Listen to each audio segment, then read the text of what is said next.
First day ko pa lang sa ward, gusto ko nang mag-quit.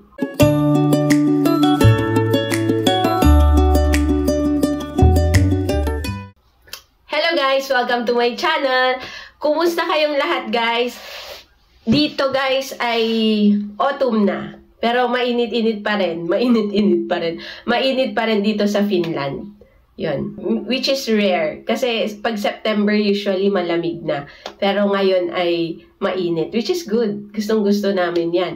Kasi after nito mahaba na naman yung winter natin. Yun guys. So, update guys. Medyo matagal ulit mula nung last vlog natin. Kasi, syempre, in-enjoy natin ang Finnish summer, which is very short. And we are spending time with the family. And nag-try din tayo ng ibang work. Yan. So, last month ay nag-start ako sa hospital. So, trinay ko din ang hospital dito sa Finland. Kasi, for the last 9 years na pagtira ko dito sa Finland, nag-work ako dun sa nursing home lang at saka sa sheltered home. Or parang nursing home din, pero ang inaalagaan namin ay mga may kapansanan. Iba yung sakit nila. Hindi lang yung mga may Alzheimer or yung mga nakakalimot na matatanda. Iba naman yung sakit nila. Yan. Disclaimer guys, yung mga sasabihin ko ngayon ay based sa personal experience ko. I am not talking in behalf of the Filipino nurses here in Finland. So, it's just from me. So, it's my opinion. It's my personal experience. So, yun. Okay, so i-share ko ngayon guys yung mga natutunan ko dito sa pagpasok ko dito sa hospital or sa pag-work sa hospital. Yan. Ano ba yan? First month ko pa lang yan. Pero ang dami kong natutunan. Talagang na-shock ako. Kasi na-shock talaga ako kasi napalaban yung Finnish language. Okay, so first na na-realize ko, ang hirap pala talaga ng Finnish language. Mahirap talaga. Kasi dun sa, hindi ko naman sinasabing madali sa nursing home. Siyempre mahirap pa rin. Iba namang challenge yung sa nursing home. Pero iba rin sa hospital. Pero dahil sa ilang years kong ginagawa sa nursing home, parang dumali na. Kasi everyday, yun yung mga, yung vocabulary ko bilang isang nurse na nagtatrabaho sa isang nursing home or sa isang assisted living building. Common. Yun yung laging ginagamit, everyday, ganyan. So, routine, yan. Very comfortable na ako. Yun. Pero, syempre, ibang environment na naman. Iba na naman yung vocab. Ibang words naman yung kailangan mo doon. Or mas marami namang vocabulary ang kailangan mo. Okay, so first day ko pa lang sa ward, gusto ko nang mag-quit. Yun talaga. Ang hirap talaga. Pero yung first day ko naman, kasi guys, nag-review muna ako, hinayaan nila akong magbasa, sa computer lang ako, yan, parang office lang. Nagbasa ako para sa LOVE exam or yung para magkaroon ka ng license to give medication. Yun, yung LOVE. Yun, i-make sure nila na kaya mo in theory and also in yung meron ding NAUTO or yung parang return demo. Yun.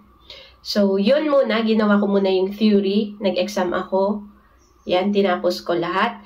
And then, on the third day, yun na yung sabak ko dun sa field. So, yung third day ko, yun yung first day ko dun sa field. Which is, talagang na-shock ako. Iba din talaga. Iba pala talaga.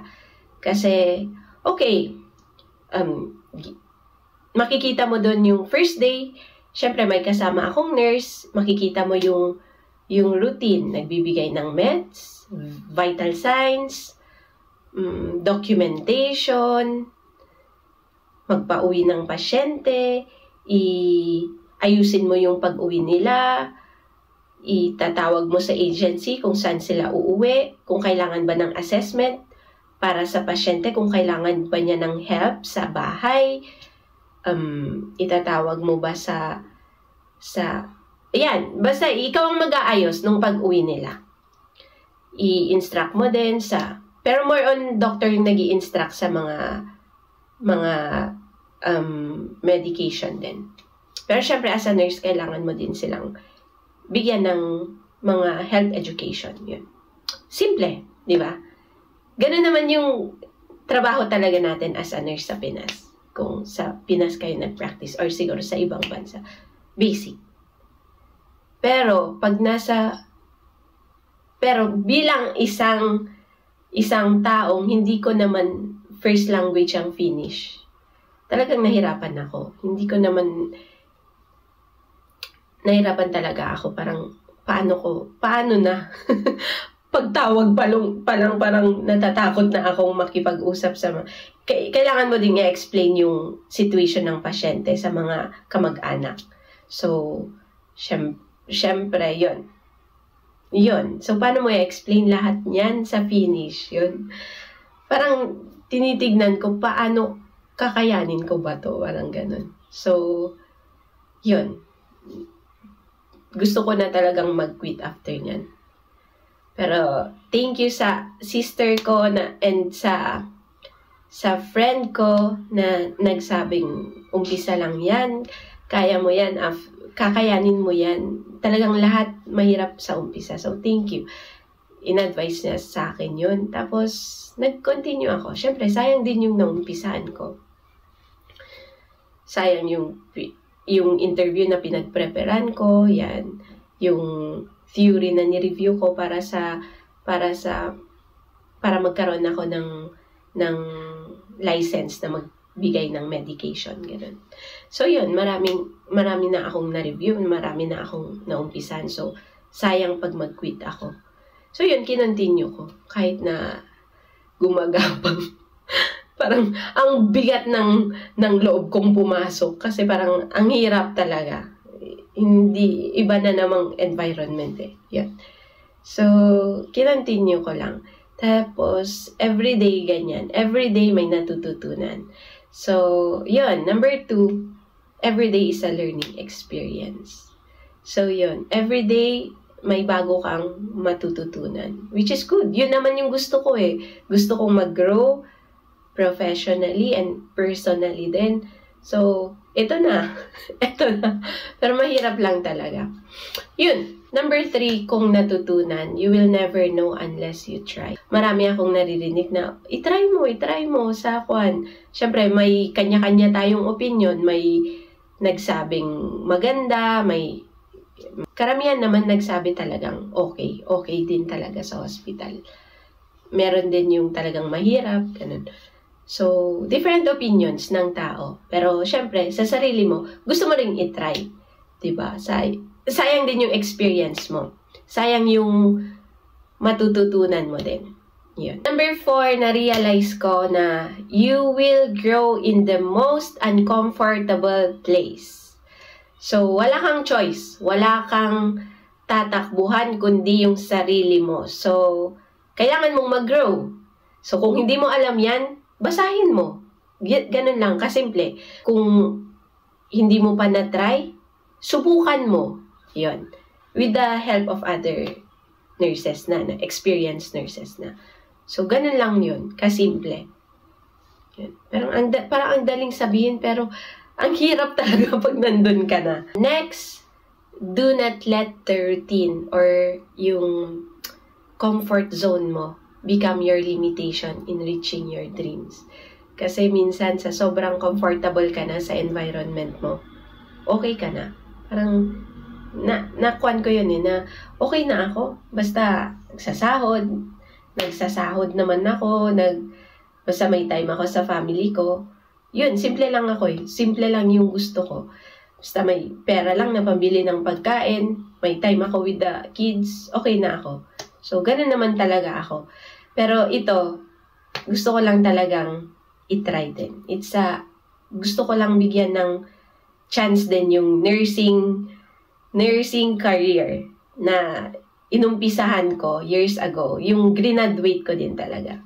Yun.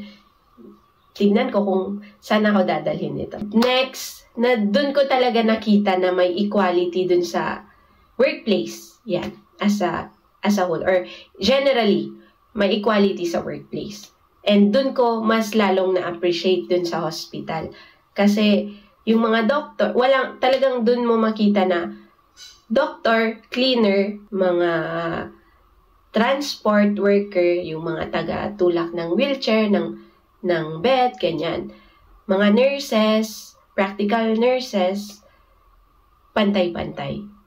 So, may mga iba't ibang function lahat ng mga tao sa isang organization para mag-work, maging successful yung isang organization. So, lahat sila importante. So, cleaner, very important. Mga transport worker, very important para mag-work yung organization. So, hindi lang doctor, hindi lang mga nurses ang importante sa hospital, lahat importante. Mga cook, mga nagluluto para sa mga pagkain ng pasyente, mga guard, yan. Ayun pala, yung na-experience ko 2 weeks ago ata, meron nagwala. May nagwala na pasyente. Tapos, yun, nagtawag lang sila ng guard.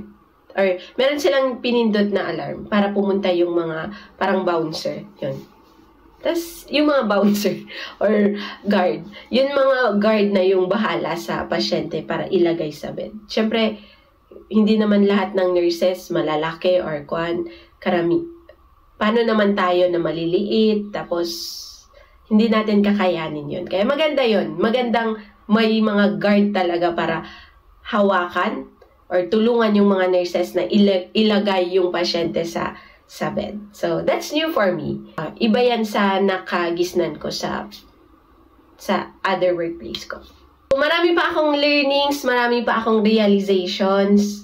Pero what can I share or what can I advise to you guys? So, number 1, syempre, go for it. Wow, yabang. Hindi, true. Yun din yung i-advise ko din sa sarili ko 1 month ago or before ako mag-try sa hospital. And on my first day sa field sa hospital, go for it. Kasi hindi talaga madali yung gagawin mo. Sa umpisa talaga magi-struggle. Pero every day that you show up for yourself, that you show up, meron kang matututunan. And paunti-unti magiging magaan. Yun. Paunti-unti. Kahit 0.01 yan, at least meron, kahit sa isang araw may isang bago kang natutunan, okay yan. Magpa-pile up yan sa mga natutunan mo hanggang madami ka nang natutunan. Yun, lahat ng mga matututunan mo, makakatulong yan sa'yo para dumali yung trabaho mo. Number 2, guys, invest in yourself. Invest in your Finnish language. Kailangan talaga natin. Nakaka-stress talaga ang Finnish. Pero guys, nasa Finland tayo eh. So, kailangan nating harapin. Kailangan nating pag-aralan talaga yung lengguwahe nila. Kasi, na-realize ko lang na mas madami yung opportunity mo dito sa Finland once okay yung Finnish language mo. Number 3, always ask. Sa first month ko, yan. Sa first day ko na mag-isa na ako, na wala na akong kasama, medyo dun din, natakot din ako, wala akong kasama, walang mag-guide ako. Sa akin, ang makakatulong sa'yo ay yung sarili mo din, yung attitude mo, kung lagi kang magtatanong. So, always ask. Always ask. Kung hindi mo alam, kailangan mong magtanong. So, di ba, simple lang, hindi mo alam, so magtanong ka. Yun lang yun. Para malaman mo. Kasi mas okay pa sa akin na makulitan sila sa akin, mairita sila sa akin, pero wala akong wala akong mapahamak na tao dahil sa ginawa ko dahil sa nagmagaling ako na hayaan ko na, hindi na ako magtatanong, ganyan. So, mas okay na magtanong talaga. So, that's it guys for today. Marami pa akong gustong i-share. Sobrang marami akong gustong i-share, pero yun lang. Syempre, busy tayo, busy. Medyo lumalaki na rin yung mga bata, ayan. So, gusto ko rin mag-spend ng maraming time with my kids. Pero, pipilitin ko pa rin mag-vlog pag may free time, yan. Kasi gusto ko talagang i-share to sa inyo guys. Gusto kong lahat tayo mag-grow and hindi lang mag-survive, kundi maging successful ang life dito sa Finland. Yan, that's it guys for today. Remember guys, you only live once. So, enjoy life. God bless. Take care. And I will see you guys soon. Bye-bye. See you on my next vlog.